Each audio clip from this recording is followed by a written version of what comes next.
Madalas sinuhusgahan ng isang tao base sa kanyang itsura, trabaho at estado sa buhay.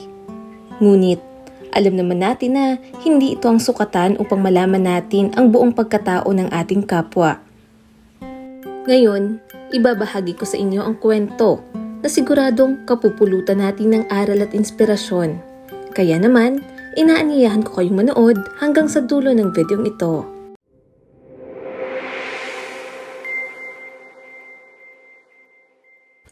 Si Diana ay nag-iisang anak. Mabait ang kanyang amang si Luis, ngunit napaka-istrikto nito pagdating sa kanyang pag-aaral. Lahat ng kanyang mga pangangailangan ay ibinibigay ng kanyang mga magulang. Ang kanyang inang si Amelia ay napakabait at para silang matalik na magkaibigan kung mag-usap. Noong mag-aral na si Diana sa kolehiyo ay mahigpit na ibinili ng kanyang ama na bawal muna siyang magkaroon ng kasintahan. Kailangan niyang ituon ang atensyon sa pag-aaral nang sa gayon ay magkaroon siya ng maayos at magandang kinabukasan. Kailangan niya ring matutunan kung papaano patakbuhin ang kanilang negosyo. Napairap na lamang si Diane habang inaayos ang kanyang mga gamit. Alam niyang nagiging overprotective na naman ang kanyang tatay. Kahit kailan ay hindi pa siya nagkaroon ng nobyo dahil palagi niyang sinusunod ang gusto ng mga ito. Noong nasa third year college na si Diane ay nakilala niya si John. Gwapo ito, mabait at mayroong pangarap sa buhay. Naging magkaibigan sila at hindi nga nagtagal ay tuluyan nang nahulog ang loob nila sa isa't isa. Magkasundo sila sa maraming bagay at alam ni Diane na si John ang tipo ng lalaki na gusto niyang makasama habang buhay. Simula noong maging nobyo niya si John ay hindi niya gaanong kinakausap ang kanyang ina. Umiiwas siya rito dahil hindi niya alam kung papaano sasabihin na sinuway niya ang utos ng kanyang ama. Iyon din ang unang pagkakataon na naglihim siya sa kanyang ina dahil sa takot na baka pigilan nito ang kanilang relasyon. Subalit, makalipas ang isang taon, hindi lubos akalain ni Diane na magpo-propose na sa kanya si John. Habang naglalakad sila pa uwi ay bigla na lamang itong huminto at lumuhod sa kanyang harapan. Sinabing, "Alam ko na maikling panahon pa lamang ang ating relasyon pero alam ko sa aking sarili na ikaw na ang babaeng gusto kong makasama habang ako'y nabubuhay. Sabay nating abutin ang ating mga pangarap ng magkasama. Mahal na mahal kita, Diane. Will you marry me?" Maluha-luha namang sumagot ng oo ang dalaga at matapos noon ay mahigpit nilang niyakap ang isa't isa. Habang papauwi ay nakangiting tinititigan ni Diane ang kanyang engagement ring. Subalit, ang mga ngiting iyon ay unti-unting nawala nang maalala niya ang kanyang mga magulang. Hindi pa siya handa sa bagay na ito kaya si John muna ang kanyang kinausap.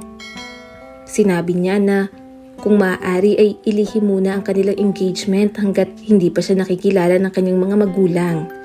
Siguradong magagalit ang mga ito.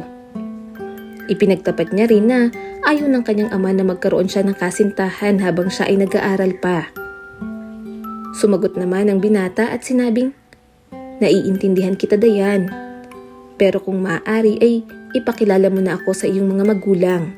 Nang sa gayon ay makita nila kung gaano natin kamahal ang isa't isa. Alam kong malalampasan natin ang lahat ng pagsubok ng magkasama. At naniniwala ako na maiintindihan ng iyong mga magulang kung bakit mo nagawang itago ang ating relasyon." Ngumiti naman si Diane at sinabing, "Sige, sa Sabado ay pumunta ka sa bahay." Kinaumagahan, maagang nagising si Diane. Kaagad siyang tumungo sa kusina upang masinsinang kausapin ang kanyang ina. "Ma, pwede ba tayong mag-usap? Mayroon sana akong ipagtatapat sa'yo." Sabay upo sa tabi nito. "Wala akong intensyon na suwayin kayo at lalong ayaw ko kayong masaktan dahil sa mga desisyon ko sa buhay." Sumagot naman ang kanyang ina. "Ano bang sinasabi mo, anak? Hindi ko maintindihan kung ano ang ibig mong sabihin." Nag-aalalang tanong nito. "Sinabi sa akin ni Dad na hindi mo na ako pwedeng mag-boyfriend habang nag-aaral ako. Ngunit may nakilala akong lalaki at mahal na mahal ko siya. Sa katunayan, nag-propose na siya sa akin kahapon. Ayaw kong magtago ng lihim sa inyo, kaya lamang ay napilitan akong gawin iyon dahil mahal ko si John at hindi ako makakapayag na maghiwalay kami dahil sa ginawang kondisyon ni Dad."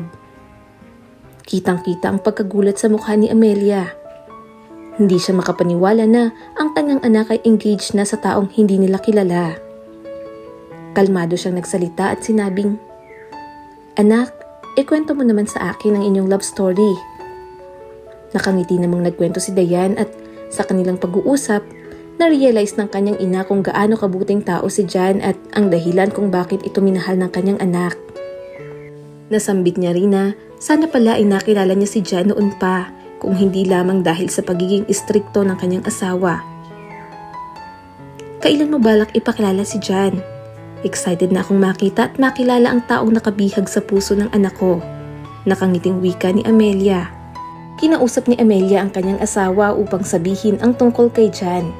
Nagalit si Luis pero wala rin siyang nagawa nang sabihin ni Amelia ang mga salitang, "Dahil sa sobrang istrikto mo sa iyong anak kaya natuto siyang maglihim sa atin. Huwag mo nang antayin pa na iwan tayo ni Dayan. Sana ay matanggap mo na talagang darating ang panahon na magkakaroon siya ng sariling pamilya at wala tayong magagawa kundi ang suportahan ng kanyang mga desisyon. Alam kong napalaki natin siya ng maayos kaya sana ibigyan mo siya ng pagkakataon na ipakilala ang taong mahal niya." Noong dumating na ang araw ng Sabado, nagpunta si Jan sa bahay ni Dayan upang doon maghapunan. Masayang-masaya ang kanyang ina noong makita si Jan, samantalang si Luis ay tahimik lamang na nakikinig. Sa kalagitnaan ng kanilang pag-uusap, tinanong ni Luis kung ano ang trabaho ng mga magulang ni Jan.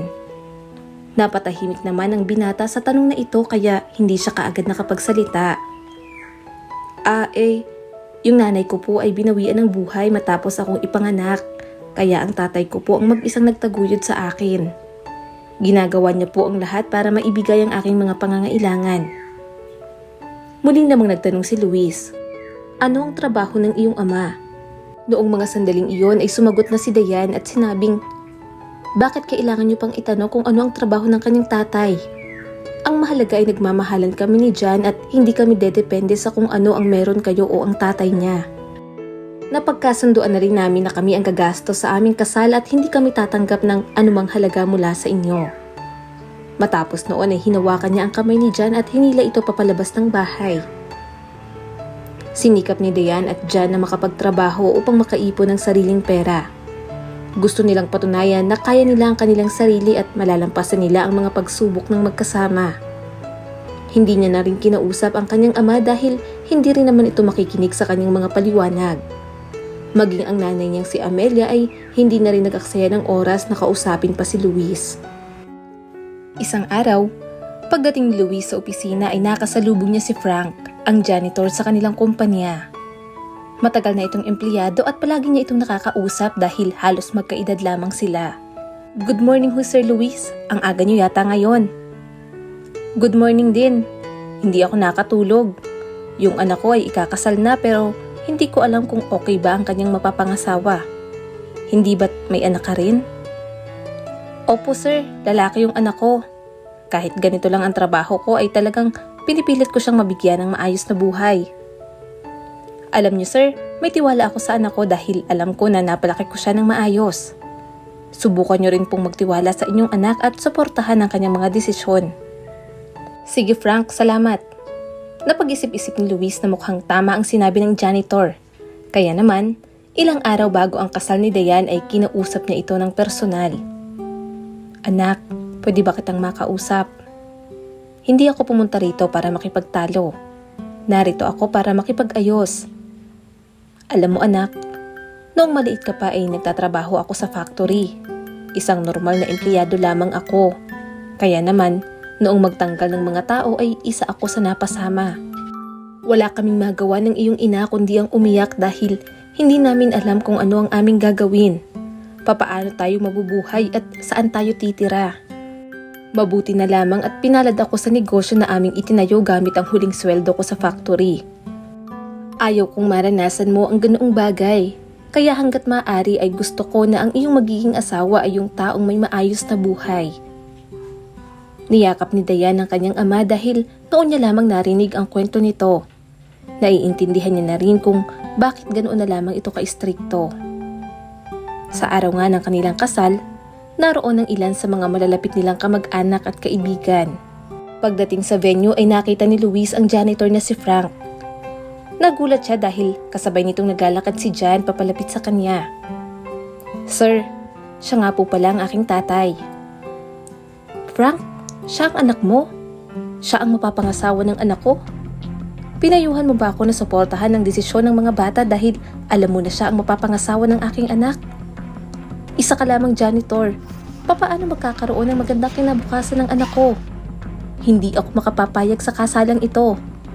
Ngunit, napatigil si Luis nang makita ang kanyang anak. Kitang-kita niya na nangingilid ang luha sa mga mata nito. Ayaw na ayaw niyang nakikita na ganoon si Dayan kaya wala siyang nagawa kundi itikom ang kanyang bibig. Noong magsalita si Frank, sinabi niya na hindi man sila mayaman sa material na bagay, pinalaki niya si John na punong-puno ng pagmamahal. Kahit isa lamang siyang hamak na janitor ay kumakain sila ng wasto araw-araw. Ang naipundar niyang bahay ay pinapamana niya sa mag-asawang sina John at Dayan. Napaluha na lamang ang bagong mag-asawa sa sinabi ni Frank. Alam ni Luis sa kanyang sarili na mabuting tao si Frank kahit isa lamang siyang janitor. Humingi rin siya ng tawad sa kanyang mga nasabi.